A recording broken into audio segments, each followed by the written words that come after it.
عورت کے منہ میں ڈسچارج ہونا یہ بالکل حرام ہے, ناجائز ہے, گندگی ہے, اسلام میں اس کی قطعاً اجازت نہیں ہے. اور اگر ان ائمہ کا مذہب لیا جائے جو منی کو پاک سمجھتے ہیں, اس لیے میں یہ عرض کر رہا ہوں کہ بعض حضرات نے اس پہ فتویٰ دیا ہے کہ یہ چونکہ پاک ہے لہذا اگر یعنی کوئی شخص منہ میں بھی ڈسچارج ہو جائے تو یہ بھی جائز ہے. یہ 100% غلط فتویٰ ہے, اس لیے کہ جو حضرات اس کو پاک کہتے ہیں وہ بھی اس کو خبائث میں داخل کرتے ہیں, حرام چیزوں میں داخل کرتے ہیں. اس کا کھانا یا اس کا منہ میں ڈالنا وہ بھی جائز نہیں کہتے, تو اس لحاظ سے بھی یہ ناجائز ہے اور بہت ساری بیماریوں کا ذریعہ بھی ہے. دوسرا مسئلہ یہ ہے کہ اگر کوئی ڈسچارج نہیں ہوتا اورل سیکس کے ذریعے تو اس کا شرعی حکم کیا ہے؟ تو اس کا حکم یہ ہے کہ یہ انتہائی سخت درجے کا مکروہ ہے, ناپسندیدہ عمل ہے, اور اس کے سخت درجے کے مکروہ اور حرام نہیں ہے لیکن بہت زیادہ ناپسندیدہ اور شریعت کے مزاج کے بالکل خلاف ہے, اور اسلامی کلچر میں اس کا کوئی تصور نہیں تھا.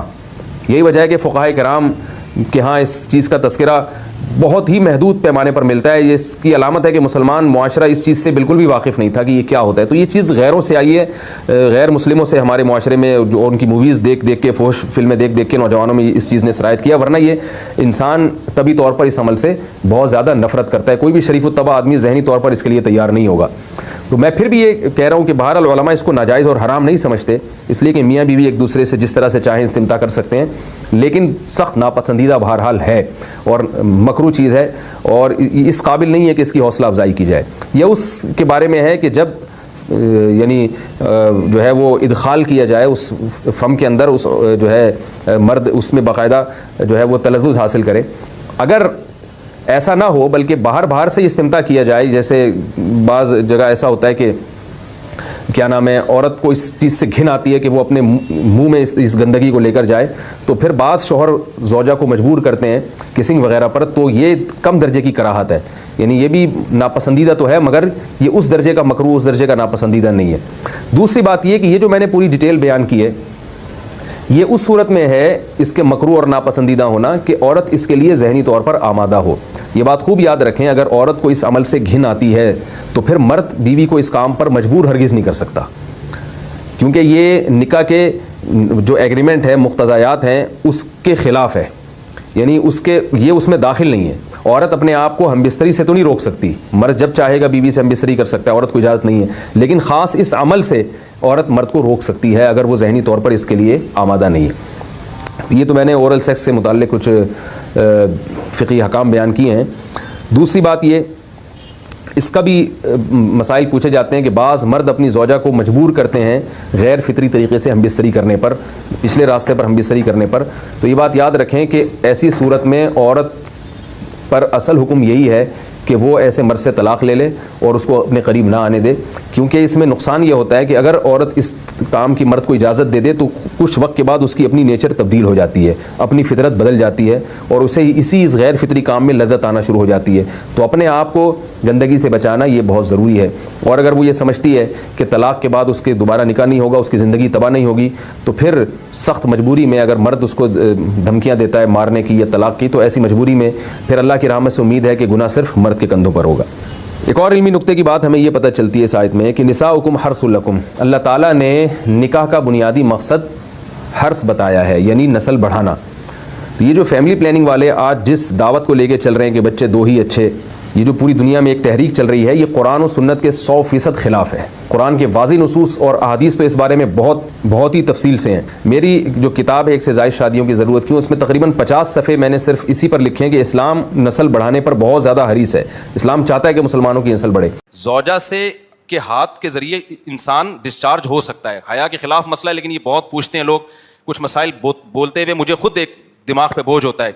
تو زوجہ کے ساتھ تو یہ جائز ہے, اپنے ہاتھ سے اپنی خواہش پوری کرنے کی شریعت میں آپ کو اجازت نہیں ہے. تو اب خوب سمجھ لو, اللہ تعالیٰ نے مرد کو یہ حکم دیا ہے کہ وہ سوائے شادی کے اس کے پاس اپنی بیوی کے علاوہ اپنی خواہش پوری کرنے کا کوئی راستہ نہیں ہے. اب اللہ آپ کی اس مجبوری کو مجبوری نہیں مانتے کہ ایکچولی میں سفر میں ہوں, میں اسٹڈی کے دوران, تو میں ہینڈ پریکٹس سے اپنی خواہش پوری نہیں کروں گا تو میں ڈپریشن میں جاؤں گا. تو بھائی تو شادی کرنا بیٹھ کے.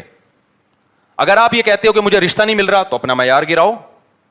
آپ بولو کہ میرے اسٹینڈرڈ کا نہیں مل رہا, تو اسٹینڈرڈ کیا کرو, بولو نا, کم کرو. آپ اللہ میاں کا یہ حکم ہے, اپنا اسٹینڈرڈ کیا کرو, آپ کم کرو. یہ بھی قرآن میں ہے, وَمَن لَّمْ يَسْتَطِعْ مِنكُمْ طَوْلًا أَن يَنكِحَ الْمُحْصَنَاتِ الْمُؤْمِنَاتِ فَمِمَّا مَلَكَتْ أَيْمَانُكُمْ. اللہ کہتے ہیں کوئی آزاد عورت شادی کے لیے خاندانی عورت نہیں مل رہی, کسی کی باندی سے شادی کر لو. عرب میں باندی کا لیول بہت کم ہوتا تھا, اور اللہ نے فرمایا ذَلِكَ لِمَنْ خَشِيَ الْعَنَتَ مِنكُمْ, جس کو زنا یا برائی کا خطرہ ہے نا وہ یہ کام کرے.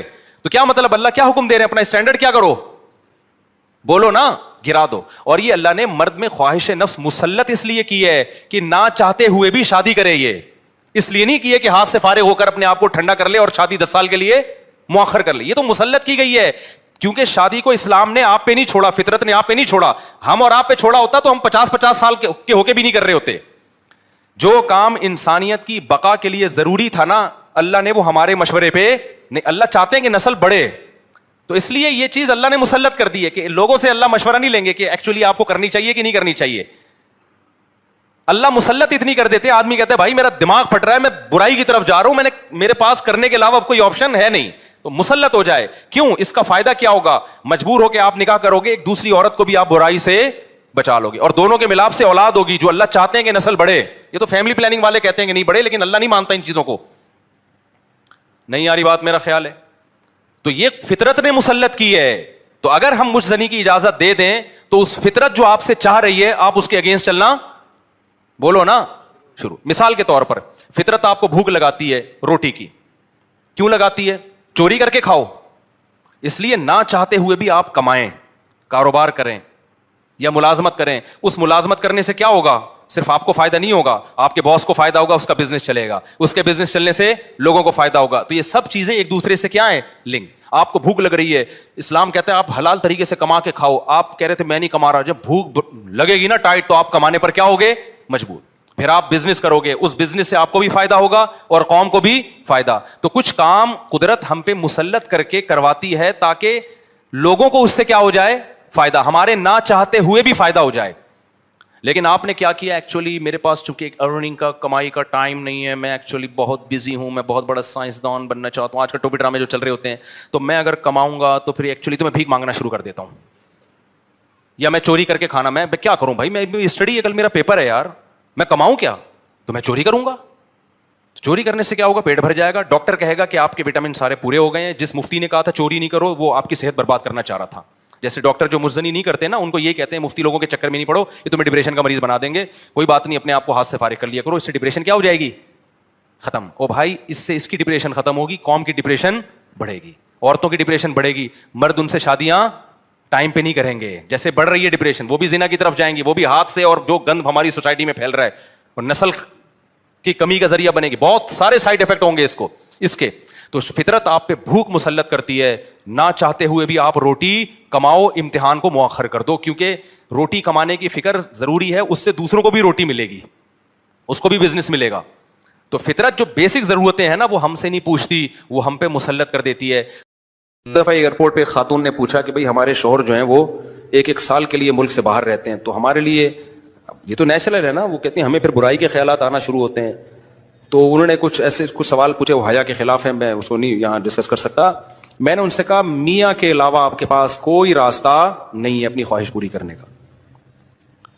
تو وہ کہنے لگے پھر ہم کیا کریں, میاں بھی مجبور ہے, وہ کہہ رہے ہیں میں کیسے, اور اپنے ساتھ رکھ نہیں سکتا میاں, کیونکہ جو ہے وہ اس کے پاس اتنی تنخواہ نہیں ہے کہ بیوی کو رکھ سکے.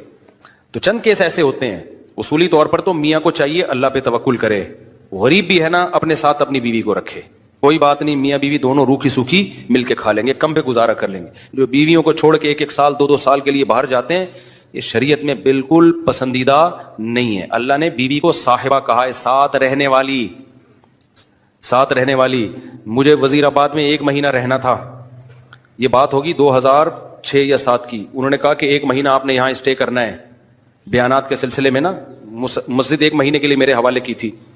تو میں نے کہا بھائی میں تو بیگم کے بغیر 1 مہینہ نہیں رہ سکتا, بچے بھی تھے میرے. تو میں نے کہا 1 مہینہ میں نہیں رہ سکتا, مجھے بیگم بچے چاہیے, ان کا بھی ٹکٹ دو تو میں یہاں رہوں گا, ورنہ نہیں رہوں گا. تو انہوں نے پھر بیگم بچوں کا بھی ٹکٹ دیا. وہ گھر والوں کے ساتھ رہ لیتے ہیں آدمی تمیز سے, ورنہ بیگم کے بغیر ہمارے لیے تو بڑا مشکل ہے, اتنا لمبا عرصہ رہنا. مجبوری میں رہنا پڑتا ہے تو ایک الگ بات ہے, لیکن ہے مشکل کام. چاہے کتنے بھی آدمی کے میاں بیوی میں جھگڑے ہو نا, نہیں رہ سکتا بھائی. تو ایک ایک سال کے لیے پتہ نہیں کیسے رہ لیتے ہیں لوگ بیگم کے بغیر. ٹھیک ہے ان کی مجبوری ہوتی ہے, میں مانتا ہوں, لیکن اس میں کوشش کرو اللہ پہ توکل کرو. بیگم روکھی سوکھی کھا لیں گے, لیکن اللہ میاں نے بیگم کو صاحبہ کہا ہے قرآن میں. صاحبہ کا مطلب ساتھ رہنے والی. صاحبہ کا کیا مطلب ہے؟ ساتھ رہنے والی. تو اس کا مطلب جب شادی ہو گئی تو وہ پھول ترو کی طرح تمہارے ساتھ چپک گئی ہے.